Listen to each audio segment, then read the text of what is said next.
had a lot of history of cancer in our family. My mother-in-law have both had breast cancer. My grandfather died of it. My pop died of it. My nana died of it. So it's a really good cause to do it for. The desert lets win who wins. So it's a pretty crazy race.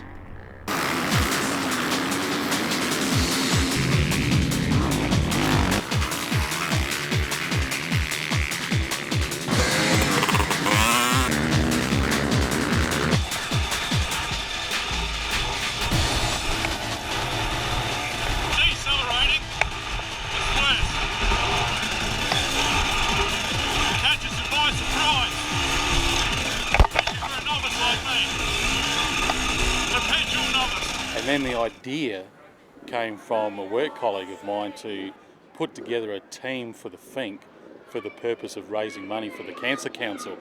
Now, being a man of purpose, that got my interest because, hey, I could go and race Finke. Oh yeah, no worries, and that would be lots of fun, hard work and so on. But to be able to go out there and do something that's not about me, but raising money for, cancer research, screening, advertising and awareness. Finke first came to my attention. I was planning on buying a road bike and my brother said, hey, why don't you go out to the start line of the Finke? And so the whole idea of buying a road bike went out the window and I thought, I've got to get myself a dirt bike. And I'd go camping and so on and then people would say, why don't you race Finke? Why don't you race Finke? So I'm not ready yet. And then in 1989 I had a CR500 and raced the Finke Desert Race and unfortunately didn't finish. I went to Adelaide, came back and I'd lost interest in motorbikes for a long time. That interest has been re-sparked, but I'm a man of purpose. And with Finke, okay, I've gotten older and so on, what do? You weigh up family balances and all that type of stuff, work. Is it worth it?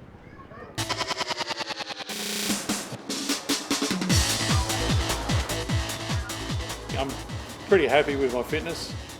And so on. It's just got to, if I can keep injury free, then I'll be fit. And it's interesting talking with the other guys from the K4C team about getting fit and using boot camp.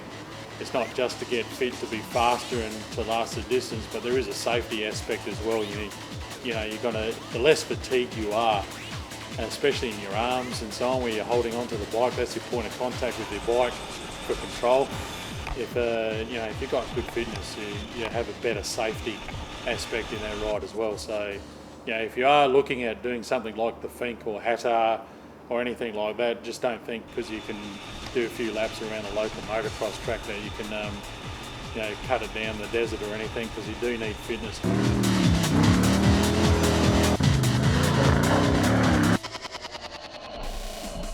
Well, it's a real hard one. There's a lot of psychological stuff goes on with Finke in preparation, especially when you see those other teams and the money they throw at it. A bit hard to compete with some of those boys, but it's mainly about just being focused and playing your own game. 2015 we're going again with the trophy track. It's in the extreme two-wheel drive class. So we did last year, we got there and back, so we're going again this year and hopefully we can do some good for ourselves and also for K4C.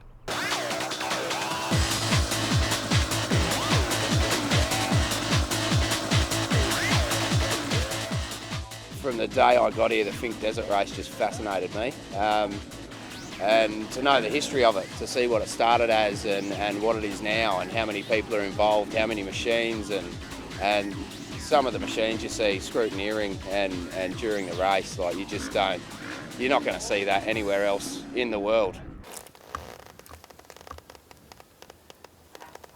Started off on farm bikes from pretty young, like 3 or 4 years old, and then got my first bike at about 11 years old, and I've just been sort of trail riding and I haven't done really too many races apart from a couple of casual ones every now and then. I've got a 2010 Honda CRF 450. I bought it off a mate of mine who raced Finke on it, so it's already kind of set up for it, so we shouldn't have to do too much work, it'd be nice. Yeah. I guess probably the biggest worry for me is crashing out, I guess. Just getting used to the whoops is it's going to be a bit tricky. Hopefully the next few months we'll get the hang of it. I ride a 2012 KX450. It's been set up and done up for me, my weight, because I'm pretty small. We had to go through a few springs just to get that set up properly. I train with my old man because he used to do lots of mountain bike races and he's just so fit. I can't even beat him. If we get it set up properly for Finke, I should be alright. Just get that fitness going and then just be confident.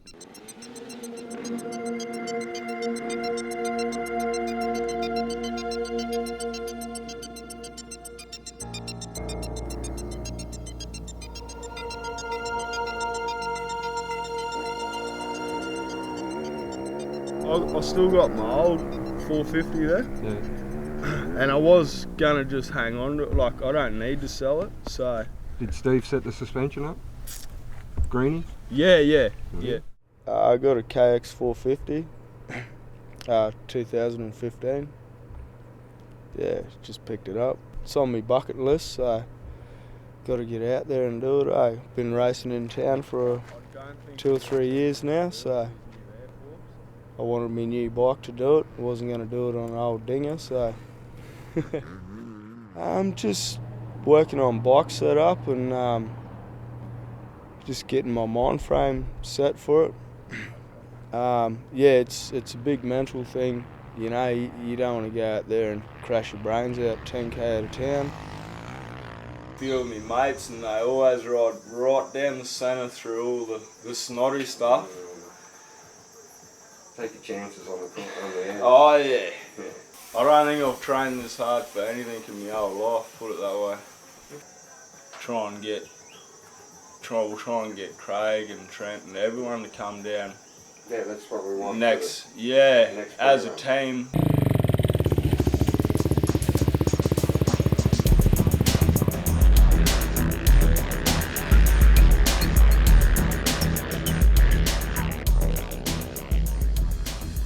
When I was in the Philippines, I raced there motocross and I won lots of racing competition there in the Philippines. Raced with the locals here in Alice Spring. Let's get back 3 years ago, I'm the champion here in motocross and natural terrain.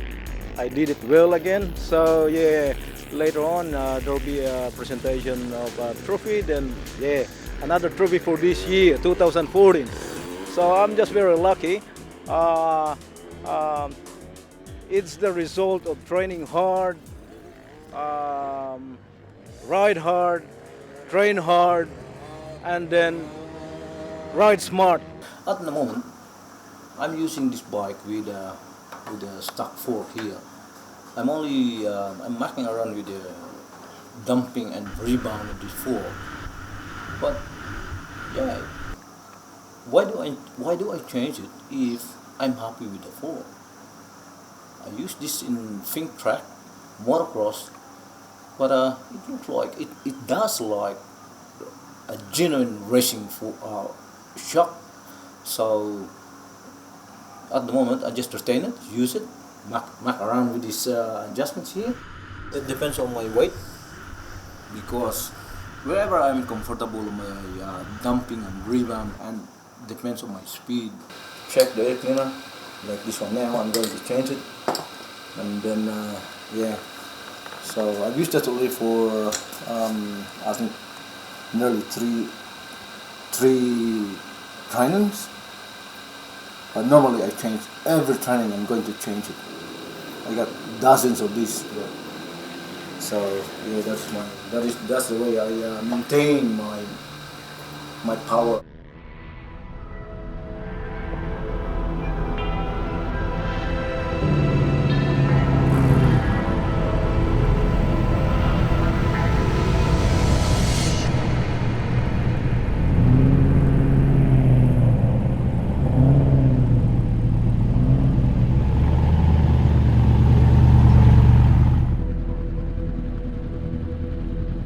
Excited? Yes. Yeah, you pumped and looking forward to this? Yes, the whole heart's going and the nerves are going. Are they? Yeah, fantastic. Just want to get going.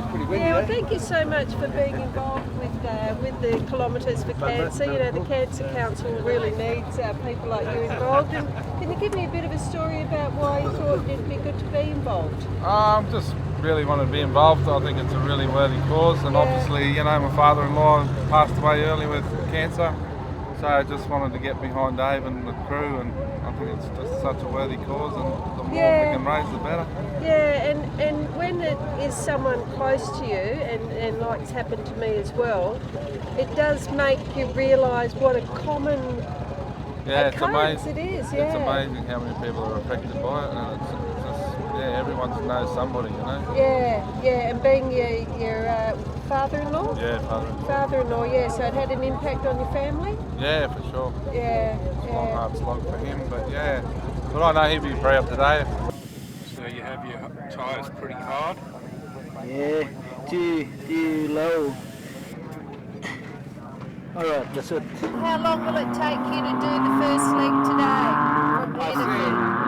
I think less than 3 hours. I'm not very sure, but last time when I'm doing my prologue, less than 3 hours. You know, you've got the spirit of all the people that you're dedicating this ride to. That will give you more energy and more power. Thank you very much on behalf of Cancer Council and all the Territorians you'll be supporting. No worries. You're welcome. Yeah, thank you, Arnie.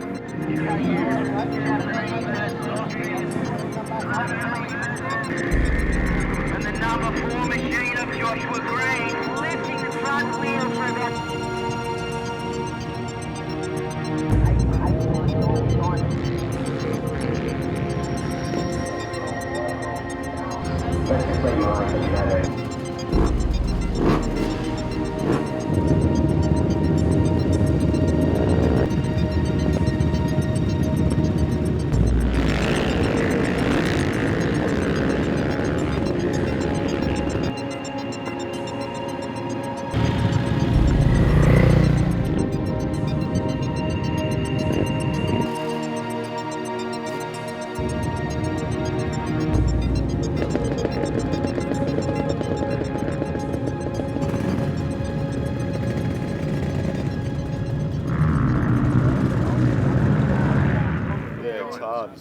It is hard. You sort of get the phone call or someone tells you that someone close to you has been diagnosed with cancer, and you think, well, what can I do about that, or how can I help them? Yeah, sometimes, you know, supporting someone with it is, you know, all you can do, but it was like that with Mum. When she got breast cancer, you know, it wasn't much, it felt sort of hopeless. So you always wish you could do a bit more. And I suppose that's part of the, you know, I've been through it myself with my sister, and it takes, the treatment takes some time, and so it's quite a drawn out process. Well, it took Mum, you know, a good couple of years to sort of get fully over it. You know, so. But it's amazing what they can do with modern medicine these days. It is amazing what they can do, and also if people like your mum, you know, the more you get involved with it, is it helps, you know, it helps you get through, and then also if your family get involved, it also really helps as well. It does. Definitely. So you'll be thinking of those people when you go to take off, you'll be going, give me all the support you can, guys. When I'm not hanging on for dear life, so. So you've done the Finke before? No, I haven't. Okay. So it was always a race that I always wanted to do. By doing this, your children also get to remember their grandparents and their grandma, don't they, and recognise the respect that you're giving her? Exactly right. The girls know why I'm doing it, and so on, because I was a bit half-hearted about racing Finke again, because I've ridden dirt bike stuff all for the last 25 years and so on. And then an idea came up about racing for a fundraising team. I was like, okay, that sounds really, really good. And then Dave rang me up and said, your name's down on the team. Well, that's the kind of commitment that thrusts you in a direction that makes it worth the effort.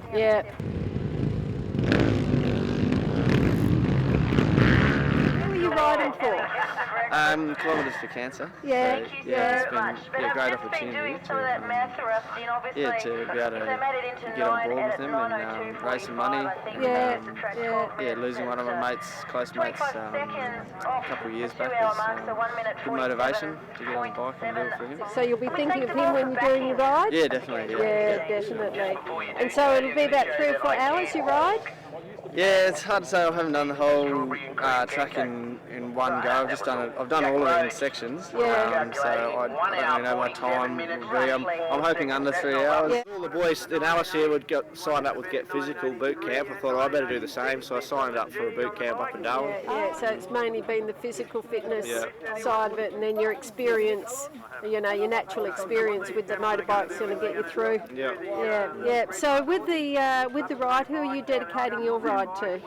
Oh, there's many people. Yeah. Probably my pop at the moment, the great Noel Fullerton. Oh, okay. He's just been diagnosed with bowel cancer Oh, and stuff bugger. like that. Yeah. So this will be for Pop, I reckon. Oh, okay. He's been a tough old man, a good figure in the Alice Springs community for a long time. So where's your bike? My bike's just over the other side there. It's the blue Yummy. Yeah, and how big's that one? Number 450cc. Okay. Number 525. And how big is the biggest CC bike that goes in the race? Well, you get some big KDMs and stuff like that where you can get up to. I think there'll be some 650s, like the old XR 650s and stuff like that, maybe in the race. So you get some big CCs. But then you get the big two-strokes as well, like the CR 500s and stuff like that. And they're weapons, so they really rip off the line.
How was it? Yeah, good. Just real dusty. Yeah, it was awesome to get down here. It was a pretty tough run today. Just best feeling to get down here and get through, but dusty. Really hard slog today, but yeah, no. You guys have done it previous years. How did this compare to the last one? I just reckon the dust was way worse today, and this condition of the track. I think so many bikes have been free-running and that, and it's really turned the track up. But no, it was good.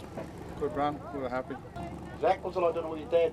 Is he getting all upset and excited, or what's the go? Yeah, talks a lot when he's nervous. Yeah. Oh, that's all right. Hey, the vehicle, how did it pull up? It's looking in good nick. No, really good. We're happy with the tyres and everything. Haven't had any issues at all, so we're happy with how it ran all the way. So we'll just give it a quick once over now, ready to go back tomorrow. How was it? How do you feel? Oh, dust, couldn't see, no confidence, hit everything I reckon I could possibly hit. Yeah. No sort of form at all. Yeah. But I'm lucky I made it. Yeah. No spills though? Nah, no spills, like hundreds of near misses I reckon. How's the track? Very choppy, very rough. My front shocks weren't handling them initial bumps real good. It just really jarry, and a few times both hands would come off. And how do you feel now, man? Static? I'm glad I'm here, yes. Stick to the left! Stick to the left! Tell us a bit about it. And you're telling me you come up a couple of times? I heard you say you come up a couple of times. Yeah, there's a really good corner and so on, and people were cheering on, which was really good and so on. And I said, keep it up, cheer everyone on. And not long after that, I ditched it. So that's after the first official fuel stop. You go left over the road and then right. And I've been there a few times, and I've thought, oh yeah, okay, I've got the hang of this, and just watched out. And then went to our fuel stop, so the bars are a bit crooked. And then after, or getting close to, or just after Roding or whatever, 2 more times in the bull dust. It's literally, flip.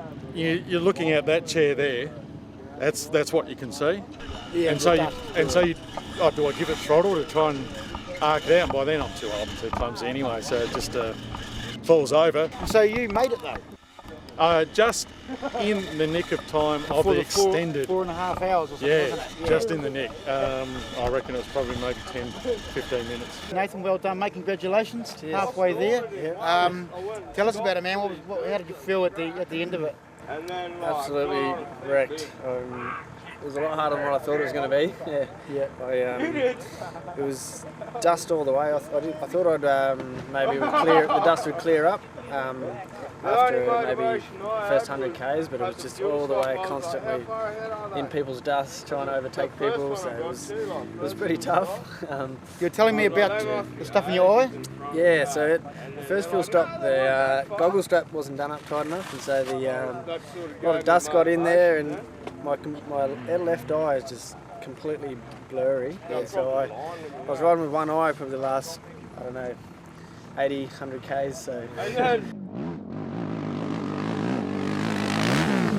It's not very sure. You cannot be sure that you can win, because pre-running and final race is totally different. During the pre-running, I can say the track is easy for me. I train a lot, back and forth here, and I said maybe I'll be top 10 in my class, 40 above. But nah, I was wrong. And it was a lot harder than what you expected. Yeah, that's right. Yeah, very hard. Some sections, the last time we pre-run, it was all flat.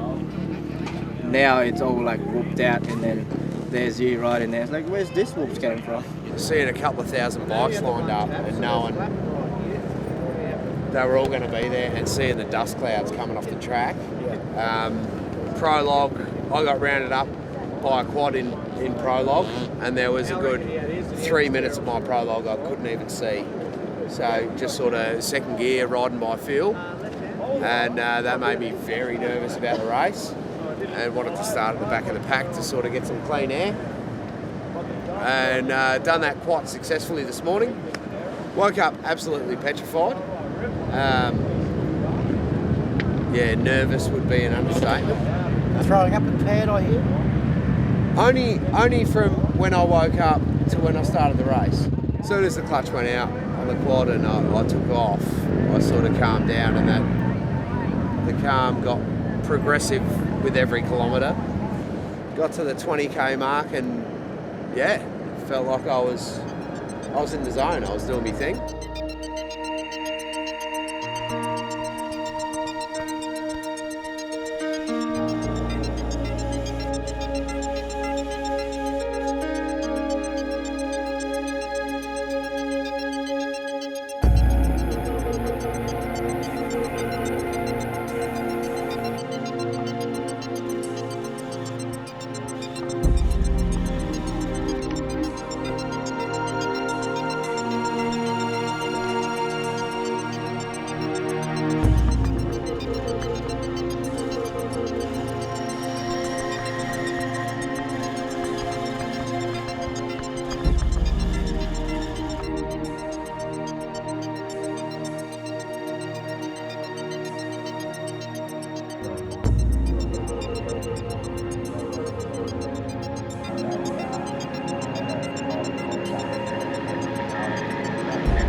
a society of compassion. You know, and so on, and people need to know that there is care out them if they are on the terminally ill side of their cancer journey. So for me, this ride is a dedication to Joan Cosson, my mother-in-law, who is just a fantastic woman.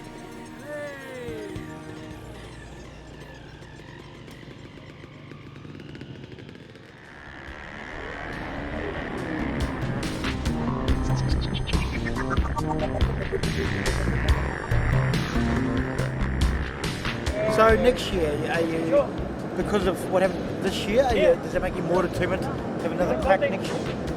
It does, because I've been through all the panic of first time thing. I think next year I won't be as petrified. I think everybody has got somebody who's been touched by cancer, and I feel for all of those people. I think the fact is that men are probably not the best at having themselves checked out at all times, and that's a facet. But yeah, cancer strikes everybody. I think it's a great idea, it's a great concept. To ride and enjoy what you're doing, but also to raise funds for research into cancer. I think that's a credit to everybody involved.